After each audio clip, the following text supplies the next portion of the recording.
Hey friends, so today I am going to do a training specifically around ovulation and issues that we see most commonly when it comes to predictable ovulation. And the reason that matters when we're talking about ovulating, a lot of times we're thinking mainly about like our periods and our bleeding cycles, but ovulation is really what's going to be your key to experiencing a lot of the benefits we want our hormones to provide for us and a lot of the benefits our hormones are designed to provide for us.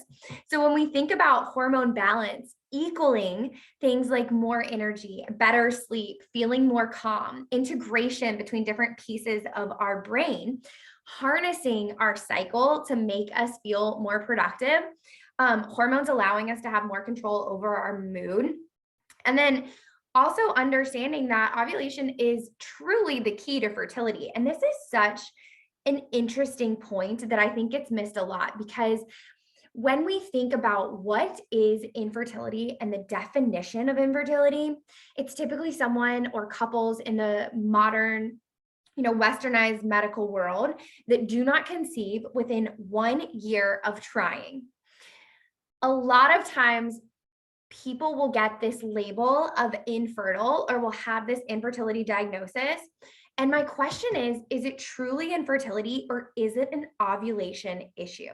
Because we know that in order to get pregnant, you have to be ovulating. And I would say I won't say majority, but I will say a lot of women that come to me are having what feels like normal bleeding cycles, but they are not ovulating consistently and predictably. And that is a major, foundational, integral piece to being able to conceive, as well as experience those hormone benefits that I was talking about earlier. So let's jump right into understanding what is ovulation. So ovulation is very simply put when an egg is released and then it makes its way down the fallopian tubes, enters your uterus. Just as a recap, we've talked about this on our information sessions before, but once that egg gets to the uterus, it then is either fertilized and becomes implanted, or it opens up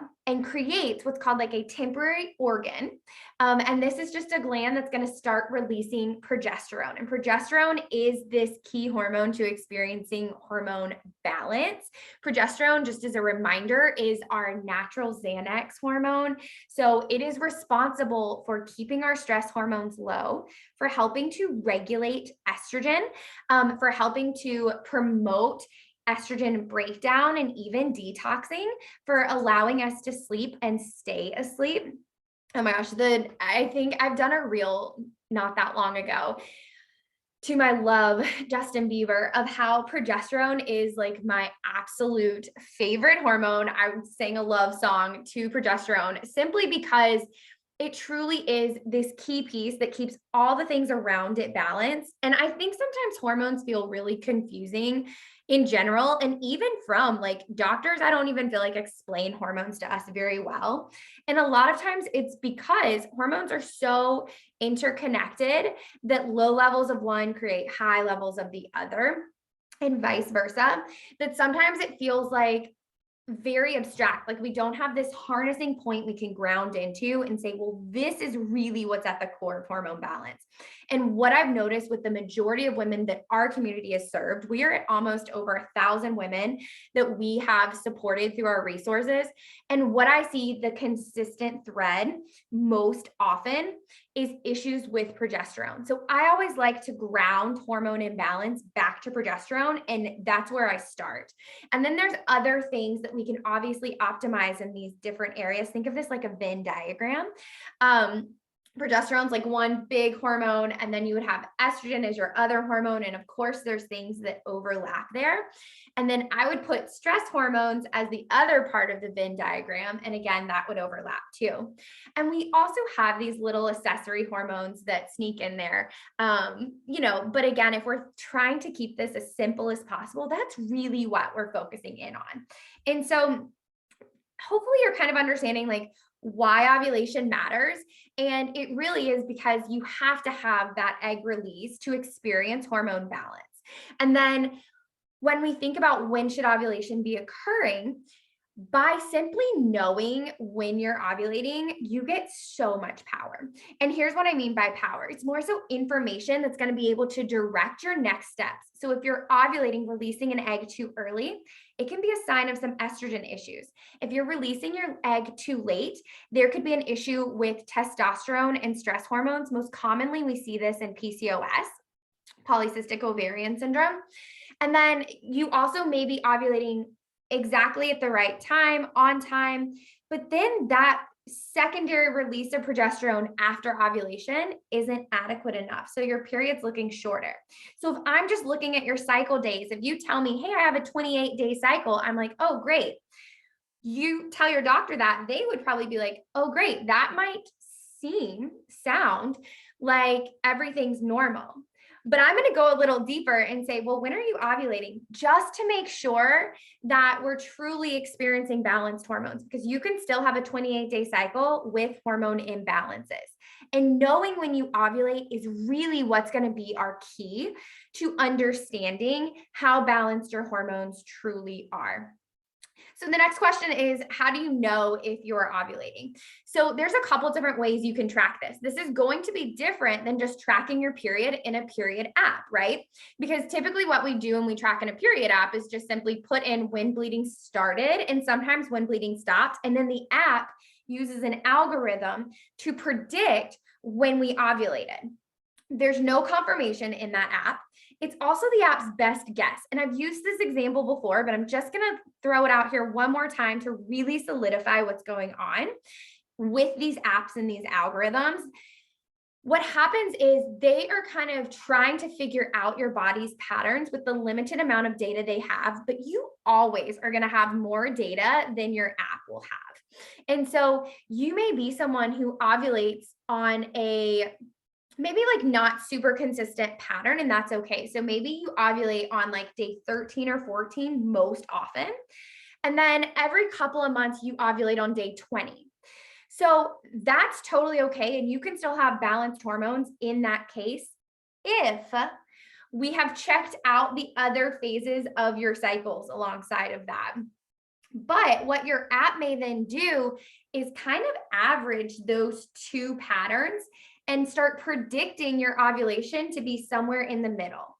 This is something I've personally experienced, and I know I never ovulate in the middle. I really, truly ovulate around day 13, 14, or 15, or day 20 or 21.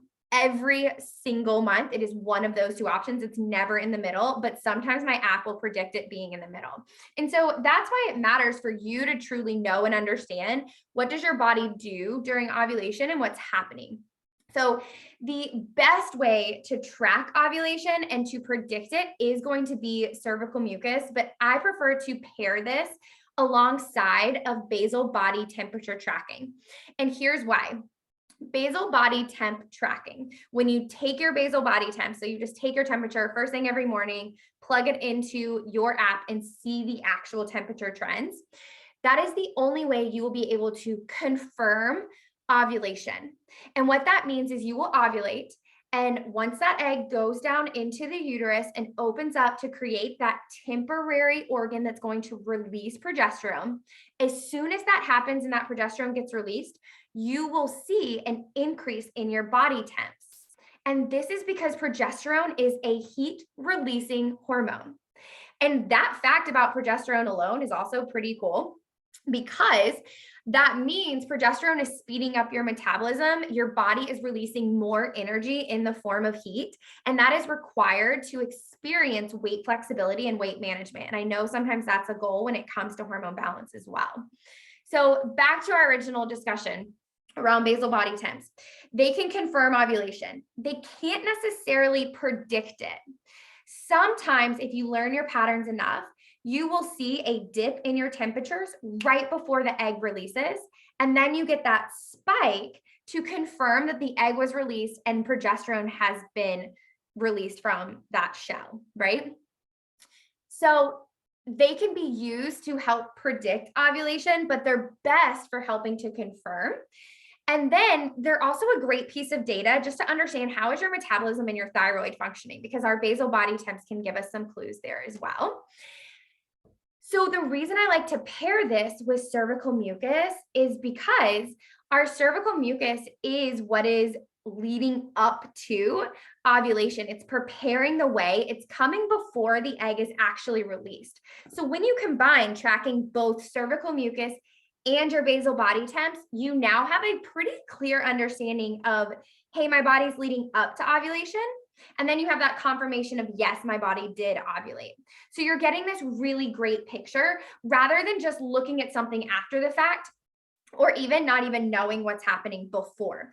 And that's why ovulation, again, like tracking and understanding these specific measures can give you so much more data. Because another cool thing here is that cervical mucus can actually be a great indicator of mineral status and hydration and other kind of like nutrient markers as well. So neither of these things are diagnostic, so we can't diagnose a problem based off of these measures, but they are amazing clues that are going to tell you so much more about your body than simply when it's releasing an egg, right? Because the real goal is, do you have a hormone balancing system that is being supported, nourished, and has everything it needs to keep things balanced? Because remember that your body is the absolute best at keeping hormones balanced. And when we just support its ability to do that job well, we end up seeing major, major results with ease. And that's really the goal, right? So what do you need to ovulate? If you're listening to this and you're like, I don't think I'm ovulating, or maybe you're someone who knows you don't ovulate consistently and you're noticing like, oh man, I am only having periods, 4 or 5 times a year, or I don't think I'm ovulating. I'm not having any cervical mucus, or I've never tracked my temps. I want to tell you that I believe so deeply every single woman is able to ovulate. I say that, and then I start thinking of the ways that that may not be possible. And so let me caveat there. Every single woman that has ovaries, still has eggs, is not in menopause or perimenopause, does not have a, surgical intervention like a hysterectomy, or potentially like meds that have decreased your egg function, etc. For the most part, the majority of women that are cycling are able to ovulate. Even if you have PCOS, even if you're overweight, even if your hormones just seem so imbalanced, it is possible. There's a way for you to have easy, predictable ovulation. And here's how I know this. And it's because your body, again, has this system that every single cell, every single month is working to try to get this to happen for you. And we have seen that even if it's not happening for you, your body is still trying. This is actually the exact reason why LH strips, so ovulation predictor kits, do not work for women with PCOS. So what happens is you have PCOS, which means you're ovulating late, or you're not ovulating predictably or consistently. You're having maybe those 4 to 5 periods a year. And so it's actually inaccurate to use these ovulation test strips because your body's trying to ovulate over and over and over again throughout the month. And we know that these women have elevated levels of the hormone that helps your body to ovulate because it's trying over and over and over again. And that's, again, another reason why tracking cervical mucus and BBTs is going to be more effective, especially if you're really trying to focus in on fertility or PCOS management and hormone balance. So what your body needs to actually ovulate are 2 things: the signal from your brain to your ovaries. Your brain has to tell your ovaries, hey, it's time to ovulate. It's a safe environment. Energy, nutrients should be flowing to the ovaries to make this happen. And let's go ahead and start the hormones, start that process for the hormones you need to cause ovulation. Your brain is what decides all of that. And then the only other thing you need is part 2, which is your body has to have the actual workers, the doers, the things to allow ovulation to happen.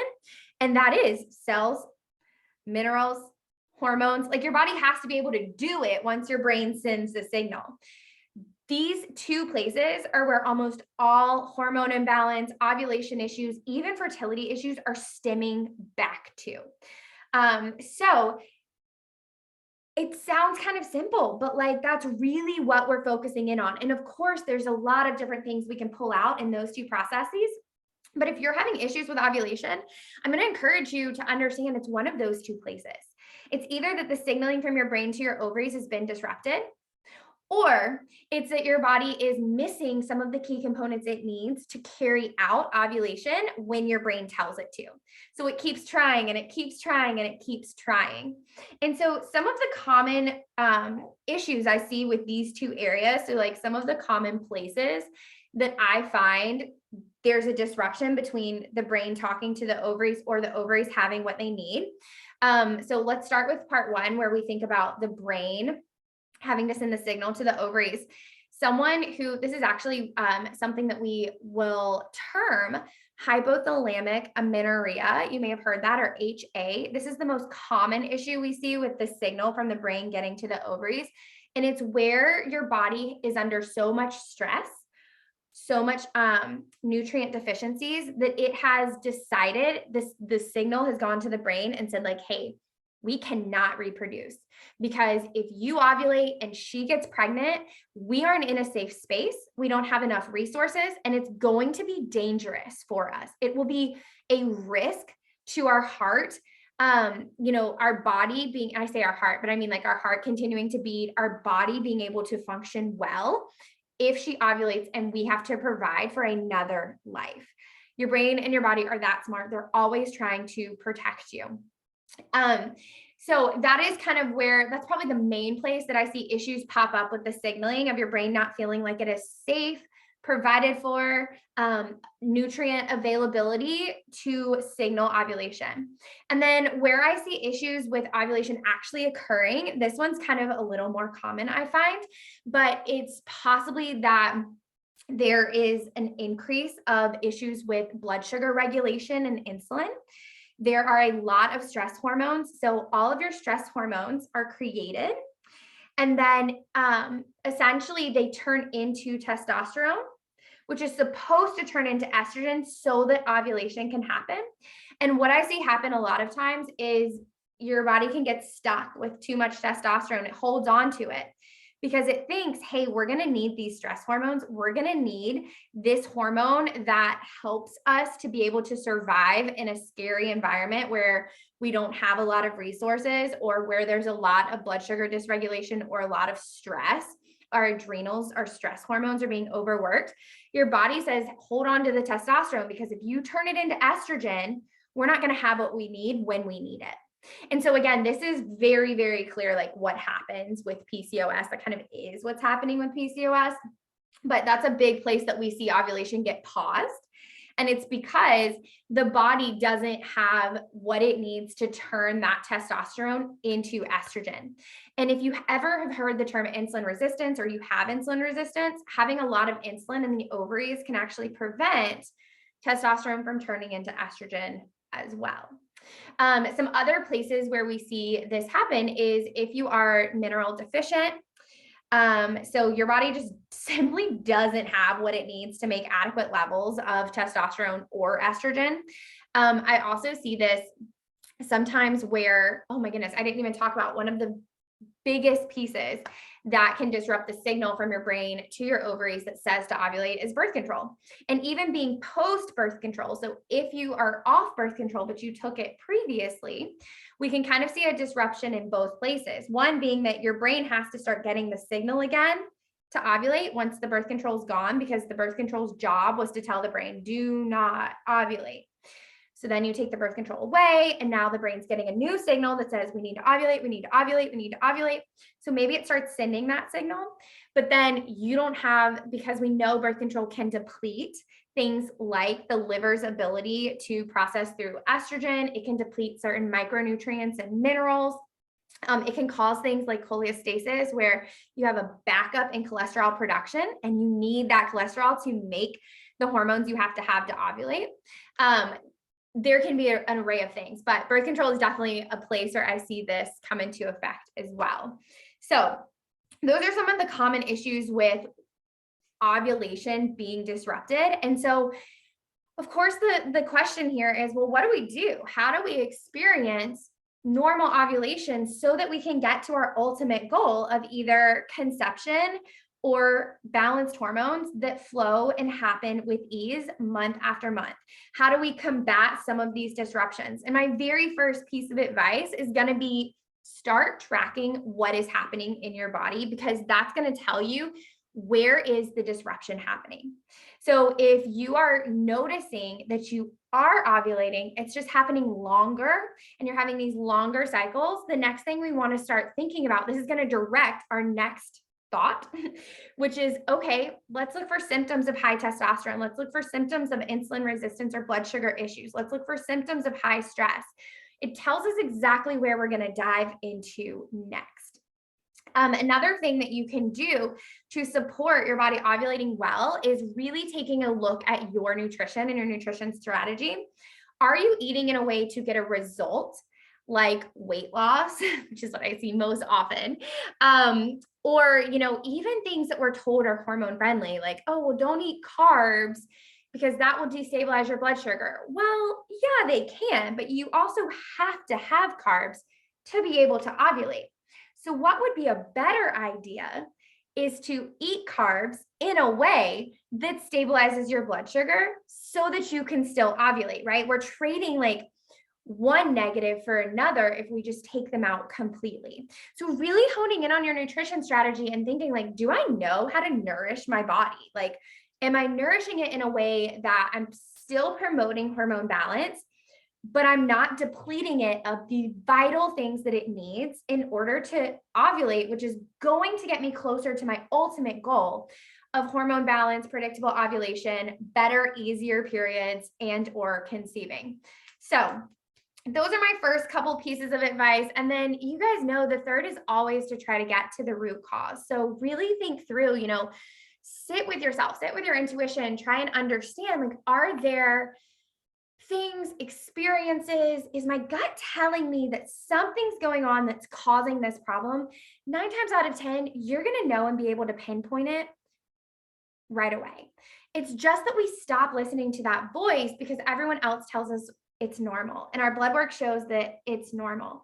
And I can tell you right now, as someone who's experienced this, I didn't ovulate for, probably 5 years. I had very sporadic ovulation, all the way from full-blown hypothalamic amenorrhea, where my body shut down ovulation completely, to being on birth control, where my body shut down ovulation completely, to PCOS as a result of both of those other areas, right? So I've experienced this in a lot of different capacities, and the entire time I was told my body was normal. And even once my cycle started coming back and my period was a little more regular, nobody taught me how to dig into these nuanced pieces, how to go further, and what I was looking for. I didn't even know to look for ovulation. They just kept saying I was normal, I was normal. And so what I then did was picked a specific symptom I was experiencing, like acne or weight gain, and started Googling and trying to figure out, well, how do you fix acne that's hormonal? How do you fix hormonal weight gain? And I was doing it backwards, right? Because I was trying to fix a symptom rather than fix the problem that caused the symptoms.